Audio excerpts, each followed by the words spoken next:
The distinction which was made between actual spirit and spirit that knows itself as spirit, or between itself, qua consciousness, and qua self-consciousness, is superseded in the spirit that knows itself in its truth. Its consciousness and its self-consciousness are on the same level. But as religion here is, to begin with, immediate, this distinction is not yet returned into spirit.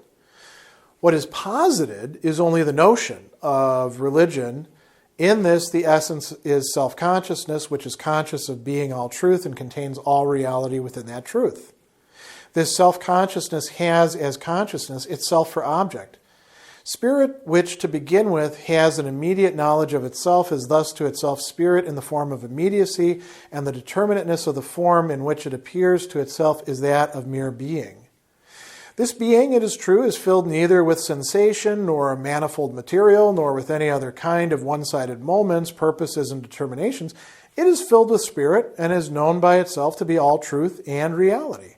Such filling is not identical with its shape. Spirit qua essence is not identical with its consciousness. Spirit is actual as absolute spirit only when it is also for itself in its truth, as it is in its certainty of itself, or when the extremes into which, as consciousness, it parts itself are explicitly for each other in the shape of spirit. The shape which spirit assumes as object of its consciousness remains filled by the certainty of spirit as by its substance. Through this content, the object is saved from being degraded to pure objectivity, to the form of negativity of self-consciousness. Spirit's immediate unity with itself is the basis or pure consciousness within which consciousness parts asunder into the duality of subject and object. In this way, spirit, shut up within its pure self-consciousness, does not exist in religion as the creator of a nature in general. What it does create in this movement are its shapes qua spirits, in which together constitute the completeness of its manifestation. And this movement itself is the genesis of its complete reality through its individual aspects or through its incomplete shapes.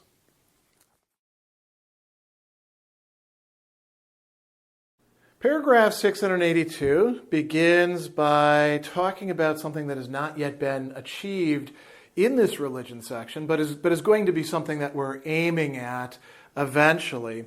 And there's more to be said about that. There's more to the story, but we'll get to that in a moment. You notice that there's a key thing happening just about 5 sentences in. What is posited is only the notion of religion. So whenever we see only the notion, that's an important flag for us. It doesn't have to be a red flag. It could be any flag you like, right?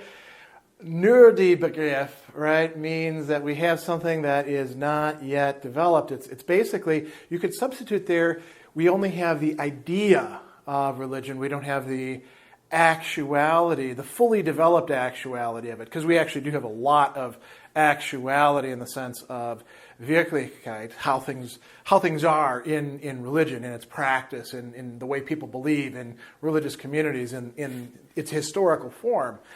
But we don't yet have the fully developed Begriff, or concept, or notion. We have, you could say, the bare. It would be another way of saying, instead of just saying only the Begriff, we have the naked, the bare, the underdeveloped concept or notion. And so what he's talking about at the start is not yet attained. So what is he talking about? He says this distinction that we made between actual spirit and spirit that knows itself as spirit is superseded in the spirit that knows itself in its truth. Now, knowing itself in its truth for Hegel, that's something that is going to have to be developed, right? We're going to have to attain to that. We begin with certainty, right? Spirit certain of itself, spirit that knows its truth, spirit that is certain of its own truth. That's what we're trying to attain. And that's going to come at the end of this long part of the phenomenology. So the other thing that he says here, where he says between actual spirit, right, Wirklichkeitsgeist, and spirit that knows itself as spirit, and then he says, or between itself. Now here's where it's quite interesting. Qua consciousness and qua self-consciousness. So spirit hasn't left consciousness and self-consciousness behind. As a matter of fact, what we've seen throughout the spirit section, throughout the reason section, is that these are ways of further developing self-consciousness. So self-consciousness in relation to the other, of course, although here it's going to be a bit different, and consciousness of its object. We can correlate these, if we want to be very schematic, to the reason and spirit section, but within each of those long sections, there's a lot of development of both of these, isn't there? So he goes on and he says, its consciousness and its self-consciousness are on the same level. So instead of self-consciousness being above and consciousness being below, they're on the same level. They have to be somehow brought together. How is that going to happen? Again, we'll get to that in a bit. So coming back to this, what does this notion of religion give us? Well, he says religion here is to begin with immediate. Immediate meaning unmediated, right? Unmittelbar. So we have to sketch out the mediations. And as a matter of fact, this is a little bit of a digression, but when Hegel talks about something being immediate, by now you know, okay, there's always more to the story. So there's really two sides to this that work together. Part of it is uncovering the structures where there is mediation going on, where something is not so cut and dried as it appears at the beginning, but like I said, there's more to the story. There's other things happening, and now we make those evident. The other thing is sometimes we introduce mediation as well. So as the phenomenologist, we can be witnessing mediation. We can also be, as the phenomenologist, watching the agency, seeing somebody introduce mediation, and these play off of each other. And so this is going to be quite important. So he tells us that this distinction has not yet returned into spirit. What we have, what is posited, is only the notion of religion. In this, the essence is self-consciousness, right? So I mentioned, usually when we have self-consciousness, we're thinking about our relation to the other. And we go all the way back to the early self-consciousness section, where self-consciousness only is in relation to another. So there is an other haunting this. But at this point in time, the other is me. The other is my own self.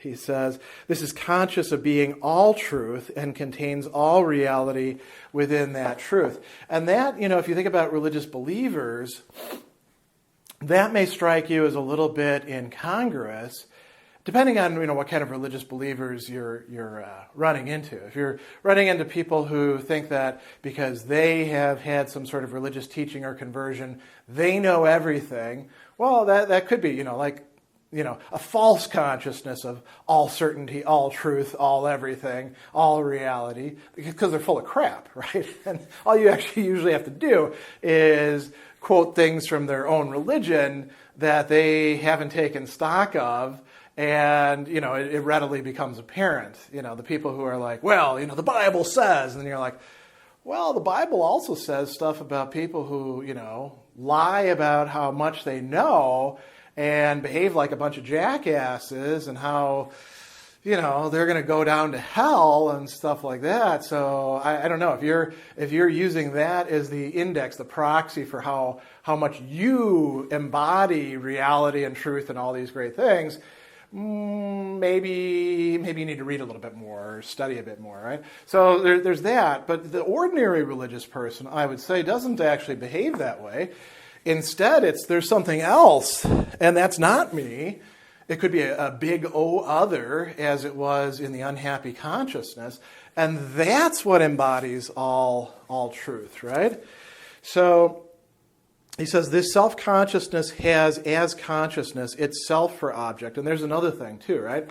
So self-consciousness does have itself as object, even way back in the self-consciousness section, but it also has other for object. So again, where has the other gone? He goes on and he says, spirit, which to begin with has an immediate knowledge of itself, is thus to itself spirit in the form of immediacy and the determinateness of the form in which it appears to itself is that of a mere being. Now, there's a little bit of a translation issue here that I want to signal, call your attention to. He talks about spirit in the form of immediacy.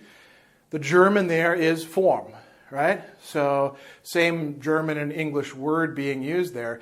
Immediately after that, Miller translates a word as form, which is not form, but rather Gestalt, which should be shape, right? So it's a little bit misleading. So let's read it the way it should be read. Here we go. Spirit, which to begin with has an immediate knowledge of itself, is thus to itself spirit in the form of immediacy, and the determinateness of the shape in which it appears to itself is that of mere being. So the Gestalt, the formation, the structure, the object in this case, in which it appears is mere being. Mere being being, Sein, is never all that great for Hegel, right? Instead we want, concept or spirit or all these other things that we could substitute for it. And so religion is in a certain way grasping itself in a very simplistic and objective way. Something that could be maybe put into a comparative religion textbook as well, or a Wikipedia article. Here's what Hinduism is, right? You read it down, and there's something there, and it conveys some information. But it in a Hegelian sense, it's very immediate. It's saying this is just here's its being, right? And the lived reality of a religion is way, way more complex. Even reading the texts of a religion, things are never so simple as the encyclopedia entry on it.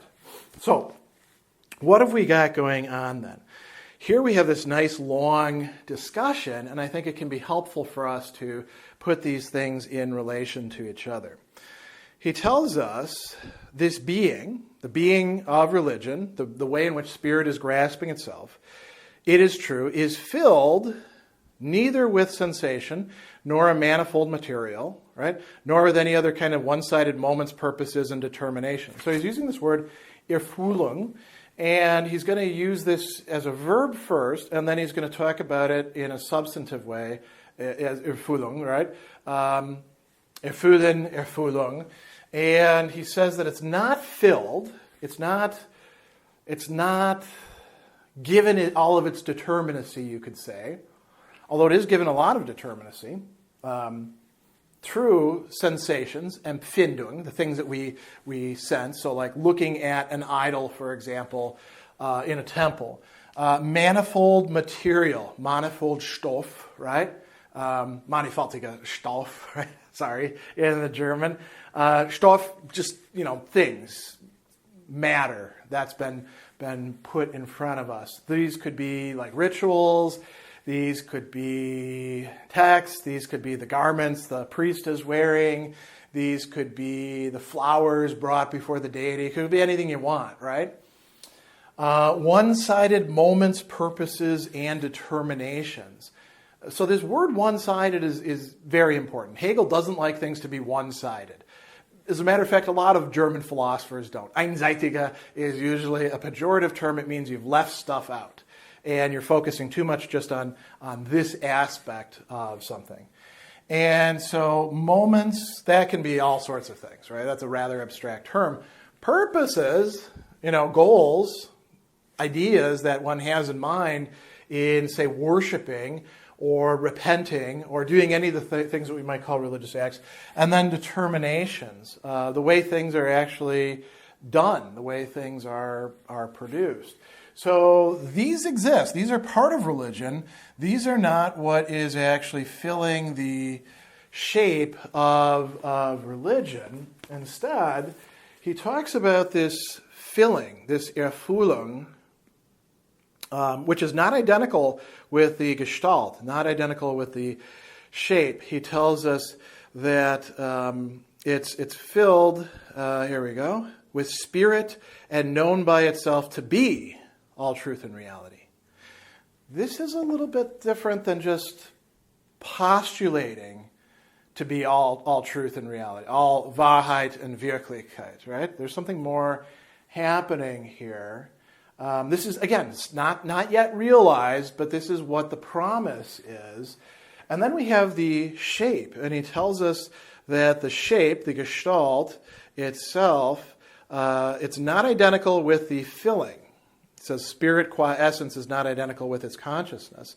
Spirit is actual as absolute spirit only when it is also for itself in its truth as it is in its certainty of itself, or when the extremes into which is consciousness it parts itself are explicitly for itself in the shape of spirit. That's going to happen later on.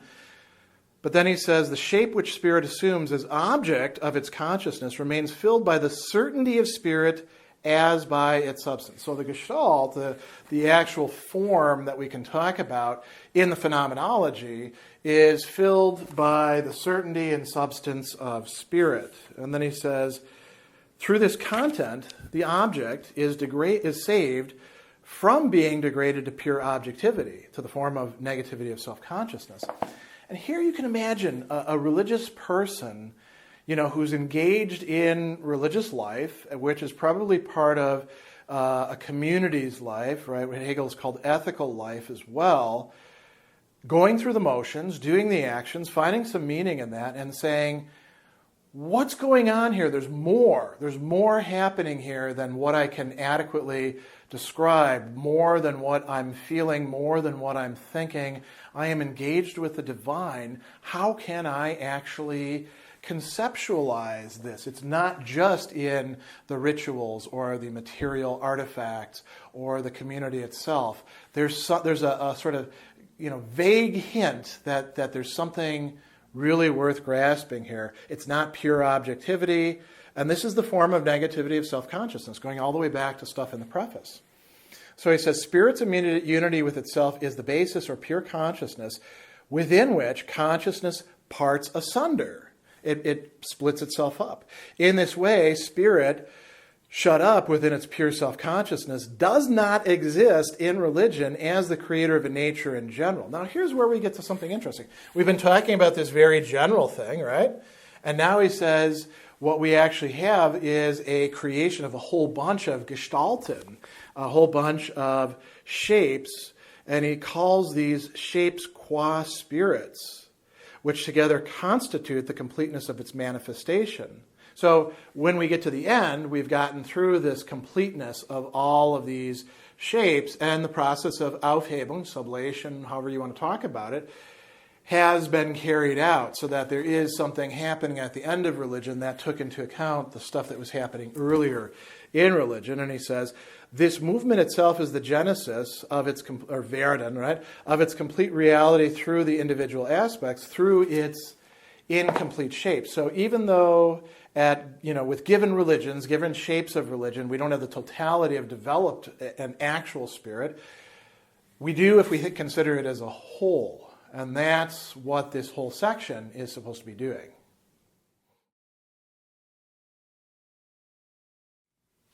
The first reality of spirit is the notion of religion itself, or religion as immediate and therefore natural religion. In this, spirit knows itself as its object in a natural or immediate shape. The second reality, however, is necessarily that in which spirit knows itself in the shape of a superseded natural existence or of the self.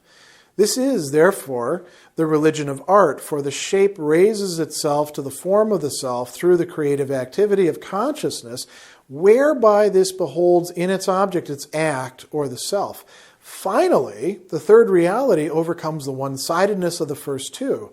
The self is just as much an immediacy as the immediacy is the self.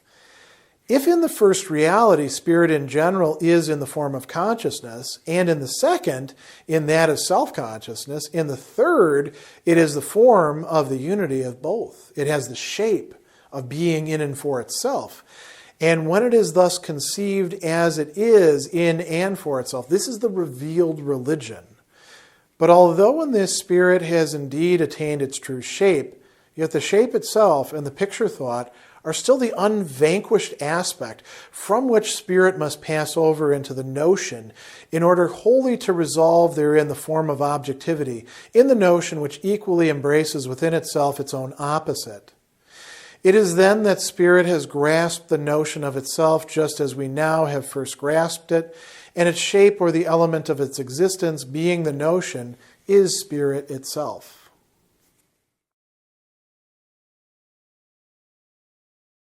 In paragraph 683, we see the structure of the religion section set out with some justification for why it's arranged in this triadic form. And we also get to see, you could say, a depiction not only of the totality of the religion section and its end, but also where we're going from there. And so let's begin with that, because that's quite interesting. This is at the very end of the paragraph. He says that in revealed religion, spirit has attained its true shape, but the shape itself and the picture thought, Vorstellung, right, representation, are still the unvanquished aspect from which spirit must pass over into the notion, the Begriff, the concept, in order wholly to resolve therein the form of objectivity and the notion which equally embraces within itself its own opposite.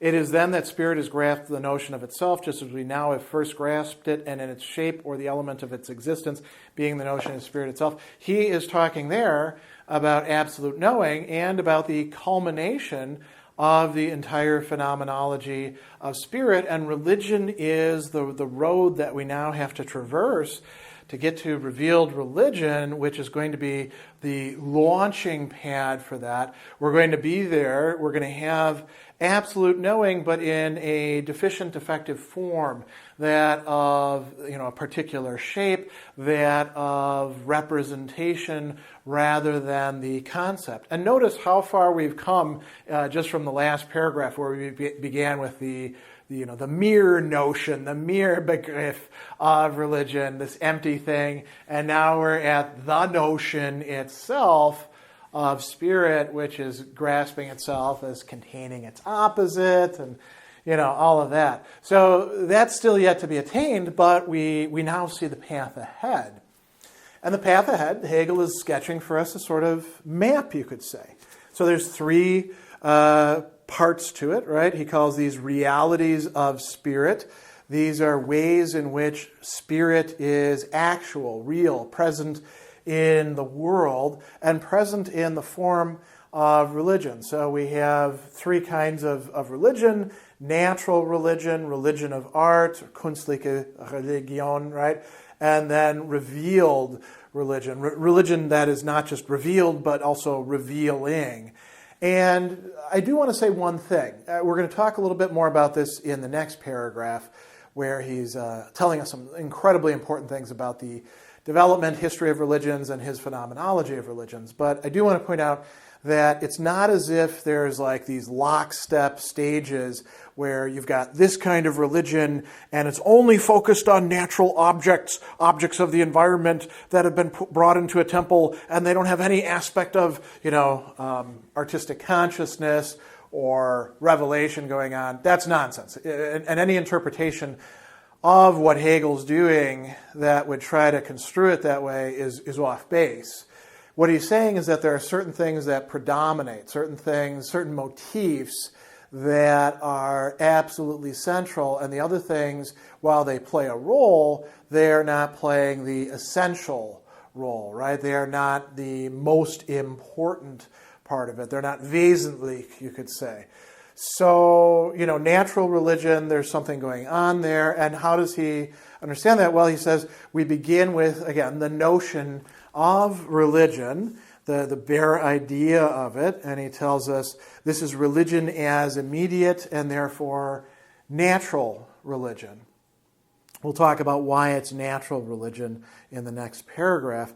And he says, in this, spirit knows itself as an object, or in a natural or immediate shape. So, it knows itself in terms of something like a crystal. It knows itself in terms of a stone. It knows itself in terms of a plant or an animal. It knows itself in terms of light. It knows itself in terms of natural forces. And so there are some religions that Hegel thinks are more centered on that aspect of religion, and there's a development that goes on there, going through different shapes, different gestalten, right? Then we have a religion that he calls, you can call it religion of art or religion as art, kunstliche Religion. Kunst is more than just fine art, but we are going to be associating this with like sculpture and with epic poetry and, what it is that we as human beings produce. And you notice that the gods or the God itself as depicted in this is in forms that are like ourselves. So he tells us that the second reality is that in which spirit knows itself in the shape of, and now this is very important, it's not just that we like to make pictures of Apollo and we say, oh, well, Apollo is probably like us. And, maybe Apollo's a good god, more or less, but there's also like Ares, the god of war. And then there's also nice, Athena, who's also a goddess of war, but in a different way than, the indiscriminate killing on the battlefield and bloodlust of that bad guy. And then we've got, Aphrodite, the spirit or goddess of love, lust, sexuality. We're not just doing that. Well, those are important aspects of human existence. There's something more going on here. Superseded natural existence. The human is, in some respects, set apart from the world and the other animals. And, nature itself. We are a weird animal, so to speak, right? And this is something that you see in philosophy. Being rational doesn't mean that suddenly everything falls into place for us. We're way more messed up than any other animal is. We change the environment in ways that others don't. We introduce new ideas. And so this is part of that second form of religion. He calls this the religion of art, and he tells us the shape raises itself to the form of what? The self, through the creative activity of consciousness, whereby this beholds in its object its act or the self. Knowing the self is not just navel-gazing, it's knowing yourself through what you do. It's also knowing yourself in what those other selves are doing too, that are not yourself, but in which you exist in some sort of relation. Maybe those other selves are devils or bad gods or whatever they happen to be, right? And so here we could talk about the Olympian gods and the whole pantheon. And, Hegel doesn't do this, but maybe we can extend this to other, pantheons as well. He goes on, then he talks about the third. And he says the third reality overcomes the one-sidedness of the first two. As I just pointed out in the last paragraph, whenever Hegel says one-sidedness, be on the alert because one-sidedness is never good, right? So each of these is one-sided. This somehow brings them together in revealed religion. And so it's bringing together the immediacy, the naturalness, and the creativeness, the reflectiveness of the second. So he says the self is just as much an immediacy as the immediacy is the self.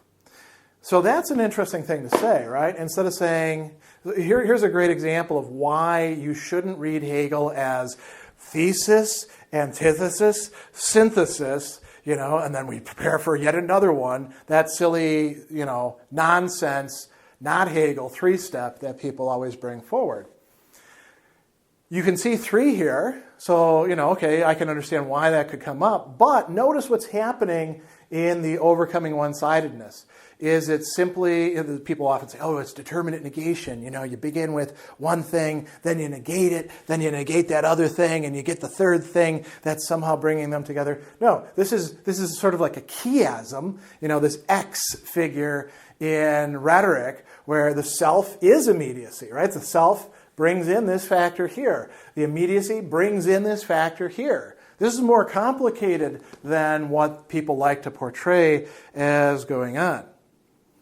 So he says, if in the first reality, spirit in general is in the form of consciousness, in the second, that is self-consciousness, in the third, it's the form of the unity of both. It has the shape of being in and for itself. When it is thus conceived as it is in and for itself, this is the revealed religion. Now, that's a bit of a stretch. Is that what we normally think of as revealed religion, that it's, spirit showing itself in and for itself? Not usually, right? But we'll get there in that section. What is important here, though, is trying to wrap your head around what it is so consciousness, right? It's conscious of an object that it, in a certain sense, doesn't recognize itself in. Self-consciousness, recognizing itself within this set of objects that are others, that are selves, and then a unity of consciousness and self-consciousness. What would that be? Well, this is what spirit is when it's fully developed. So the revealed religion, which is going to be a lot of heartbreak and a lot of labors along the way, is ultimately supposed to yield us this kind of unity here. And this is essentially where Hegel is ending this introductory section. We're now ready to move into natural religion.